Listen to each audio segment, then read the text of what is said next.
Yo, it's your boy Bess, and welcome back to the Straight to the Point podcast, episode 22. Okay, as always, I want to thank God for just waking me up this morning and allowing me to talk about sports, which is something that I love to do. Okay, so for today's episode of Straight to the Point podcast, I'm gonna give you my best five plays of divisional round weekend. I'm gonna talk about the games this past weekend a little bit, and then I'll make an episode tomorrow for the preview of Championship Sunday. All right, so first and foremost, let's go ahead and get this best five plays out the way, y'all. So of course, the honorable mention gotta go to Matt Breda. Okay, Matt Breda.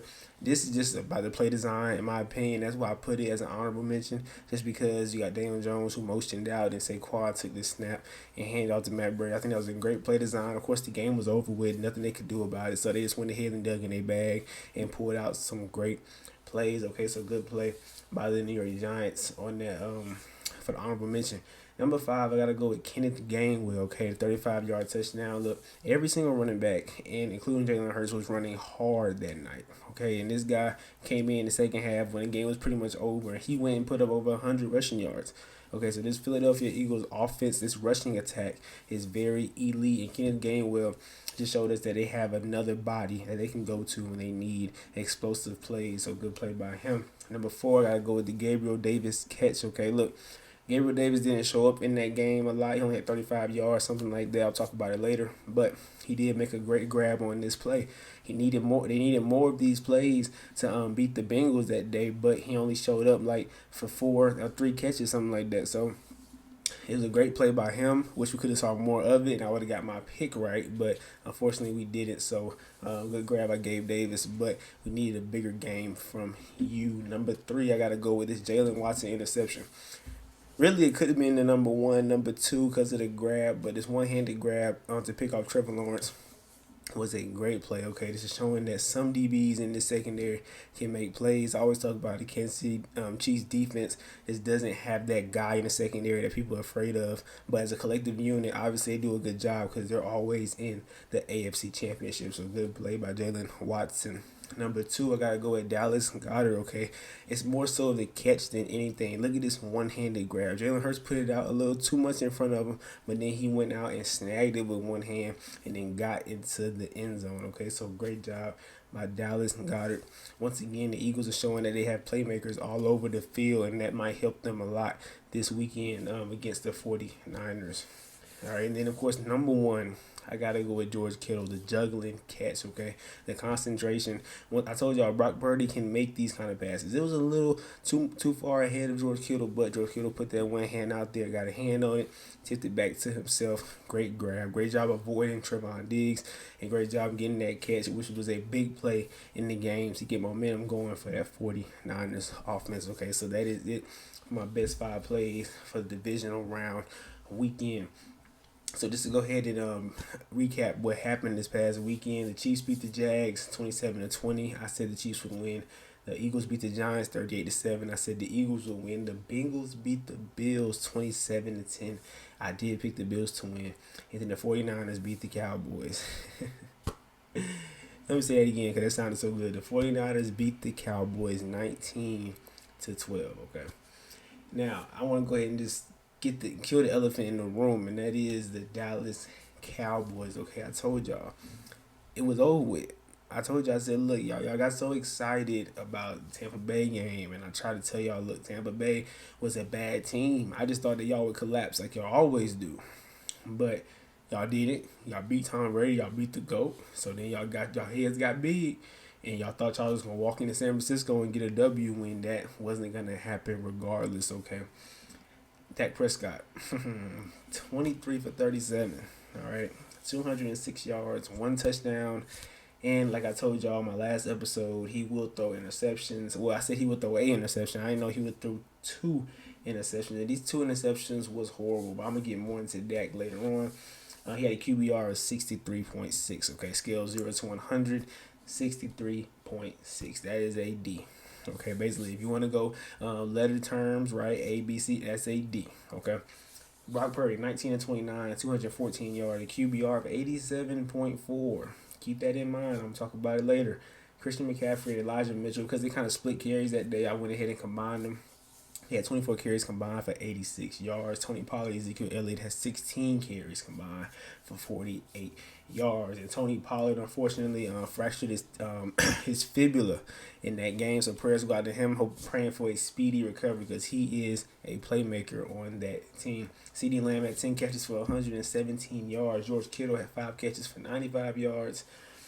And now let me go ahead and just talk to the Cowboy fans out there. Look, I was watching. The reason why I kind of did this episode a little late. This episode was supposed to happen earlier this week, right? But I kept watching sports shows this week, like my normal sports shows, Undisputed, First Take, First Things First. I kept watching these episodes trying to see, is somebody gonna say what's on my mind? Is somebody just gonna say it? So I won't be the only one that say it, and so I won't sound like a tailhole when I do say it. I've been talking about Dak Prescott all year. I've been saying, look, he's just not that guy. He just doesn't give me any kind of confidence that y'all will win games because of him. He does it occasionally, every now and then, right? But the main thing is he's very inconsistent. Some games he'll play and he'll just make y'all believe that he is a top 10 quarterback. For example, the Buccaneers game. Had a great game, best game of his career. And people just said, oh, that's my quarterback. That's my guy. Y'all wasn't saying this all year, but after that game, y'all said, look, that's my guy. That's my quarterback. And that's what happens when Dak Prescott has a good game. For some reason, Dallas Cowboy fans, y'all just throw away all the bad games he's had, and y'all just say, okay, he's turning around. He's here now. You can't do that. What makes you, what's the word I look for? What makes you label a player, right? Mahomes is great, okay, because we've seen a big body of work. We've seen a lot of things on his resume that shows that he's great. Tom Brady, he's the GOAT. His resume speaks for itself. Aaron Rodgers is the best quarterback in the league still, in my opinion. You know what speaks for itself? The back-to-back MVPs over the past 2 years. While Mahomes was on the scene, all these quarterbacks that I'm naming have things in their resume that I can look at and say, okay, he's that guy. He's a good player. For Dak Prescott, I have a question, okay? And Eddie Murphy, go ahead and ask for me. What have you done for me lately? What have you done for me lately? What have you done for me lately? Over a 7-year period, what has Dak Prescott done for this organization, for this team, that makes y'all say, you know what, he's our guy? When Jerry Jones paid that man that big contract, I said, y'all making a mistake, because he just doesn't show me that he's worth $1 in that contract. Okay, when I said earlier, I was waiting for somebody to say what I was thinking. You need to get rid of Dak Prescott. As simple as that. That is Dallas. Y'all defense played championship caliber defense that day. Y'all held the 49ers to 19 points. 19 points. That's good. Hats off to y'all. Y'all played good. Now, let me kill the praise real quick, because Michael Parsons, who y'all claim is one of the best players in the league, right? He's best defenders in the league, best edge rusher in the league. Some people comparing to Lawrence Taylor. Some people comparing to Reggie White. He had 0 sacks that day. 0. Now, in big-time games, big-time players got to show up on the stat sheet somehow. And he did it. Okay, so let's just go ahead and kill that nonsense that Michael Parsons is the best edge rusher. He's not even the top 2 edge rusher. He might be 3. But he's not better than TJ Watt or Nick Bosa. Hands down, no questions asked. Okay, TJ Watt tied the sack record last year. Michael Parsons is nowhere near the sack record. So stop putting them in the same conversation, please. That was kind of a personal matter right there. I kind of got off script, but that was a personal matter. Please stop saying Michael Parsons is the best defensive player in the league, because he's not. Okay, he's very overhyped. He's a good player. Don't get it twisted, but he's just not better than TJ Watt. He's definitely not better than Nick Bosa, okay? So back to what I was saying. The defense played championship caliber defense. CeeDee Lamb shows every now and again. Honestly, I think he's a little inconsistent, but I think it has a lot to do with Dak Prescott. But he shows every now and then that he can be a number 1 receiver. I see it some games. There's some games I don't see it. That's why I'm not really sold on him yet, because he's inconsistent. So I say that he's shown flashes of a number 1 receiver. He's not top 10, nothing like that, but he showed flashes of a number 1 receiver this year. Even though his numbers was like, this was his career best, and he's been in the league for like 3 years. So. But this year, I think every category was his high. Okay, so he had a good year this year. He showed that he can be a number 1. Not saying he will be, but he can be a number 1. Tony Pollard showed that he is y'all's running back. Quit giving the ball to Zeke. Okay, Zeke is over with. He's old. He's done. Okay, he's past his prime. He's washed now. Okay, so stop worrying about Zeke Y'all need to give the ball to Tony Pollard a whole lot more, okay? Because Tony Pollard is that explosive running back that can get y'all those 50-yard carries, 50-yard touchdowns that y'all need, okay? So Tony Pollard, y'all have Tony Pollard, y'all have CeeDee Lamb, y'all have Dalton Schultz, who's a pretty good tight end. Y'all O-line is not bad, but it's not great either, but it's manageable. Y'all can do something with it. The only problem with this offense is Dak Prescott. Y'all get a quarterback, and y'all will be just fine. I will not come up here and bash y'all heads in every week because I will believe that y'all can make a Super Bowl run. But as long as number 4 is back there, y'all will not get a Super Bowl. I promise. Y'all won't even get an NFC Championship appearance as long as number 4 is back there. And this is not hate, man. This is just what he puts on the field is just not good enough. The man played 12 games this year. Okay, he was hurt. Remember that? Cooper Rush was in. He played 12 games this year. He led the league in interceptions. How do you only play 12 games? I mean, you missed 5. You missed 5 games, and you still led the league in interceptions. That's trash. It is. I mean, it just is. Let's just be honest with ourselves. And then in the game on Sunday, he threw 2 interceptions that led to 6 points. So he threw the interception, and both times the 49ers drove down the field, put up a field goal. So that's 6 points right there. And one of the interceptions that he threw, it was like in the it wasn't in the red zone, but it was on plus territory, right? So they was going into the end zone. And he threw a pick, which could have took off 3 points, or they could have scored the touchdown that drive. They could have scored a field goal that drive, and he missed. He threw the interception, which means that he took points off the board and he gave the other team points. He's not good. I need people to just go ahead and say it. So this week, I'm just waiting for somebody to say get rid of Dak Prescott, and only one person said it. One person said, nobody else wanted to say it, but one person said it, and it was Skip Bayless. So shout out to Skip Bayless because you and me are thinking just to like, Skip Bayless is a Dallas Cowboys fan. He's a Dallas Cowboy guru. He's been cheering for Dallas since way before I was born, of course, but since way back in the day, back in the Jimmy Johnson days and the Troy Aikman days. I think y'all need to get rid of Dak Prescott. That's the only answer to y'all problem. As long as y'all have 4 back there, y'all not going nowhere, okay? 4 needs to go out the back door, okay? He's just not good. As long as y'all keep number 4 in there, things like this are going to happen.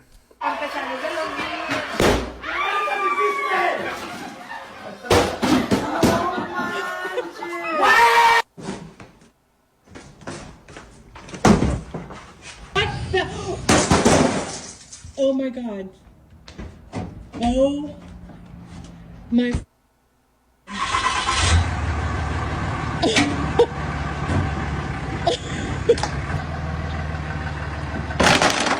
Oh my God. So clearly, okay, Dallas Cowboy fans don't like him. Okay, I don't like him. On the field, he's not putting anything out there that says that he's our franchise guy. So Skip did say something that I want to tell y'all that he said, and it's very possible. It could happen. Now, in order to trade Dak Prescott, now you have to find somebody that wants him. That's the problem. I don't think nobody wants the man. But Skip did bring something up. He said, look, if we can swap Dak for A-Rod, because A-Rod has problems in Green Bay, right? Dak is just not the answer here.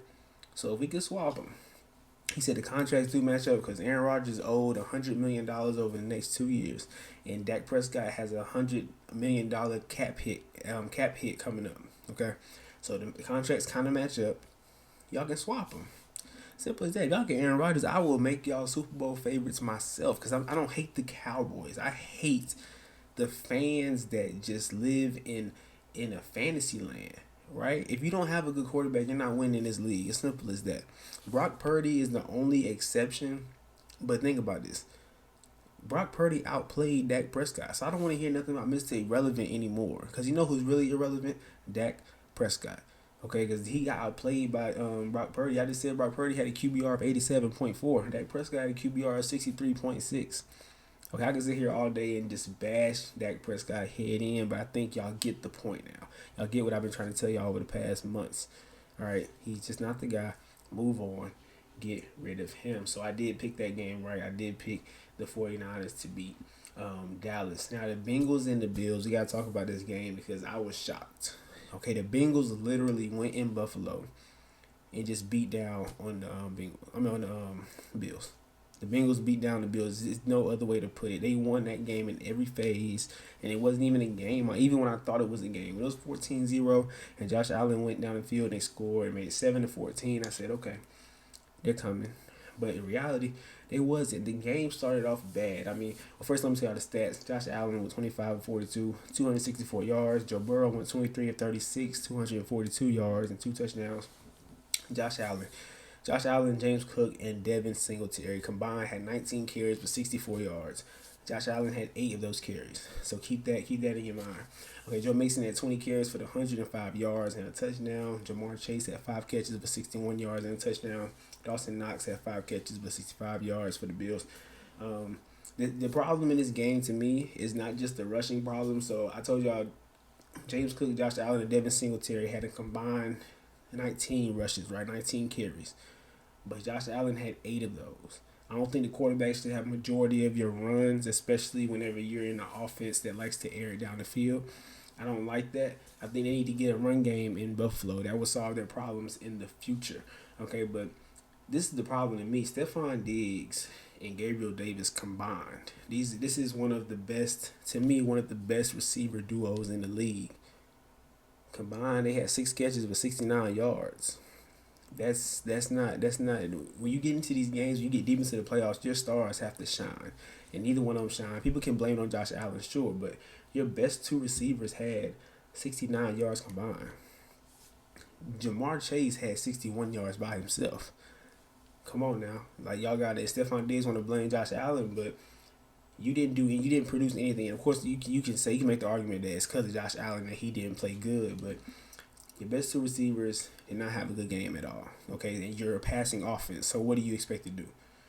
You can't do anything. Okay, so the Bills just got smashed. I told y'all that the Bengals O-line was hurt. It was missing like 3 out of the 5 starting O-linemen. So I said the Bills should be able to stop the run. They should be able to get pressure on Joe Burrow. Joe Burrow should not be comfortable. Joe Burrow was comfortable. I want y'all to watch this first drive in this game when the Bengals got the ball.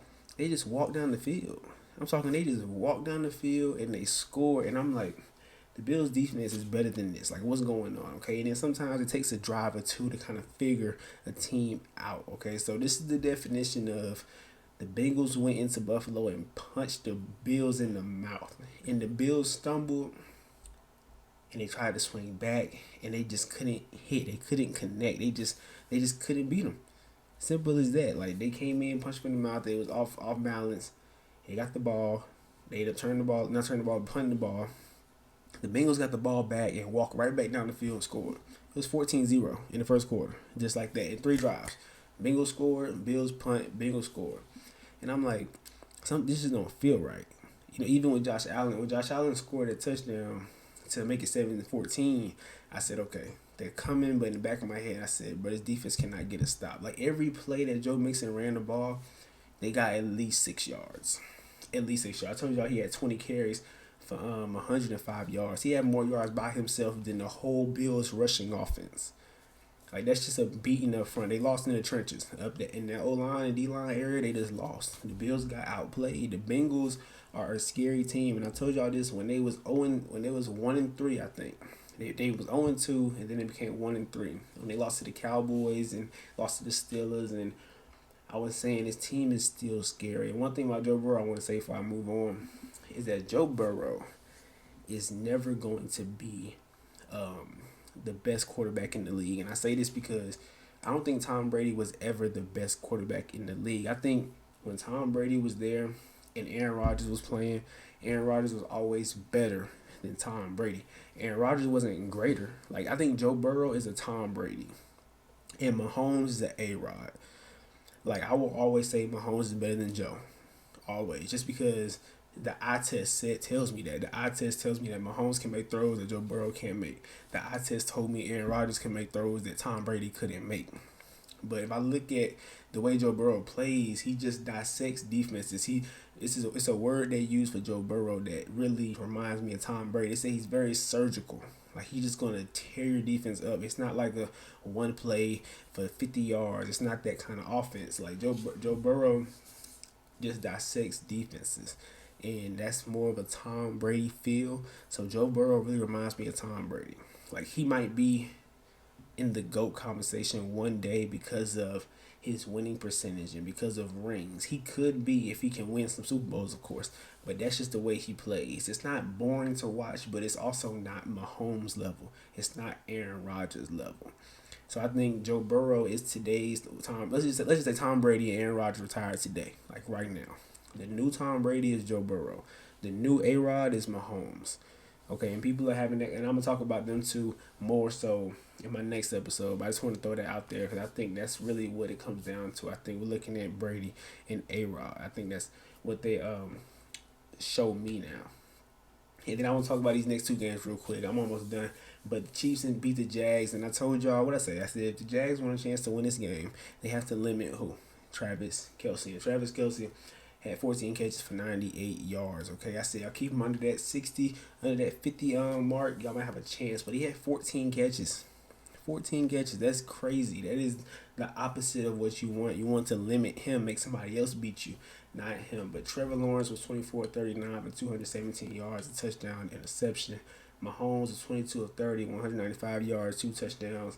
Isaiah Pacheco had 12 carries, 95 yards. I really like him. If y'all watch him, look at how hard he runs. He runs so hard. It's like if somebody stood in front of him, he's going to run you over. That's what I mean by he runs so hard and so like you can tell he's really like trying to run. He's not just gliding across the field, just floating across the field. He is really like he's like stomping, like his feet is stomping on the field when he runs. Travis Etienne had 10 carries and 62 yards. Travis Kelce, of course, had 14 catches for 98 yards, and then Christian Kirk had 7 catches for 52 yards. Zay Jones had 5 catches for 83 yards, and Christian Kirk had a touchdown. So Trevor Lawrence, this is one play I want to show you. I'm not talking about this game much, but it's just one play. Trevor Lawrence played pretty good. He played pretty good. 24-39 is not bad. 217 yards, not bad. Touchdown. He did have the interception that I showed earlier, but he had a pretty good game in my opinion. So I think Trevor Lawrence will be back. He's coming. Like the AFC is loaded with quarterbacks. Trevor Lawrence has stamped the fact that he will be back next year. And I think this play right here kind of tells you everything you need to know about Trevor Lawrence. That you kind of look for these plays in quarterbacks. Like will they go that extra inch to get yards? Will they do that extra oomph, you know what I'm saying, to make a play? And this play right here, he literally ran over a defensive back, I'm sorry.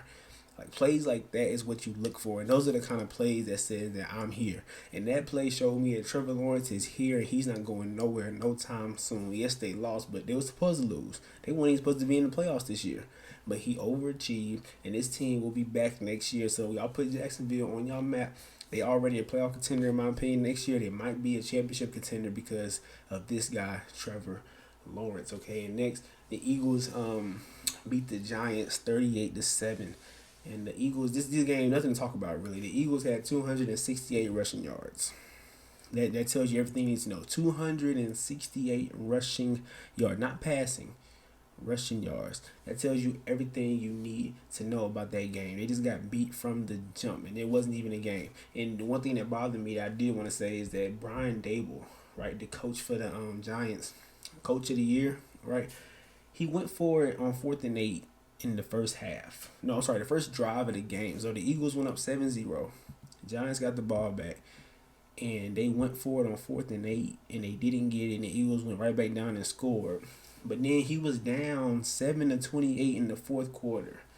And he punted it on 4th and 6. Like, can y'all tell me what's wrong with that? I think everybody in here knows what's wrong with that. Why are you going for it in the first quarter when it's 7-0, but then you don't go for it when you're down 28-7? I don't get it. I just don't get it. But last thing I want to do is I just want to give a shout out to the EnkyBoyz. Okay, I think people really know them on social media, Instagram and TikTok. Okay, they're really famous, and they do these videos, like these voiceovers. Okay, and it's who is it? I'm sorry. It's Randy Gonzalez and Bryce Gonzalez, a father and a son. They do these videos on TikTok. They're pretty famous. Well, Randy Gonzalez was diagnosed with colon cancer, I believe. He ended up passing away a couple days ago at the age of 35. Okay. I just want to give a shout out to little Bryce, man. Cause I love watching their videos. You know, they're funny. You know what I'm saying? I watch with my dad, my little brother. And it's just sad to know that he's about to live the rest of his life without his father. And obviously they had a great relationship because you see them doing these videos all the time. All right, so I just want to let y'all know that y'all need to tell y'all parents that y'all love them. Simple as that. And when y'all spend time with them, really spend time with them, really enjoy it, because this young man, this young boy right here, loved his father. You can tell, and they really spent a lot of time together. And now he won't be able to no more. And Bryce is like 5, 6, 7 years old, maybe 8 years old, I think. So he gonna live the rest of his life without a father. And I just wanna give a shout out to them. And I want to show you this video. But before I show you it, I'm gonna go ahead and just say I'm out. Much love, okay? Much love to the EnkyBoyz. Bryce, praying for you. Randy Gonzalez, may you rest in peace. And I am out. I'm doing my next episode tomorrow. I know I screwed this week up, but I'm going to do an episode tomorrow to preview Championship Sunday. All right, much love. I'm out. Just where the hell you think you going? Mr. Wilkers' driver got the flu, and he asked me to fill in for him. How the hell you gonna fill in for somebody you can't drive? You ain't got no driving license. You ain't drove in 40 years. Don't you know you taking a life and don't have you drive?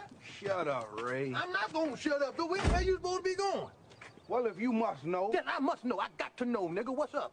Greenville. Pick up the new superintendent at the bus station. What's with the old pretty suit? Who you supposed to be, Harry Belafonte? Well, I look very dapper now, don't I? Now, don't touch this car.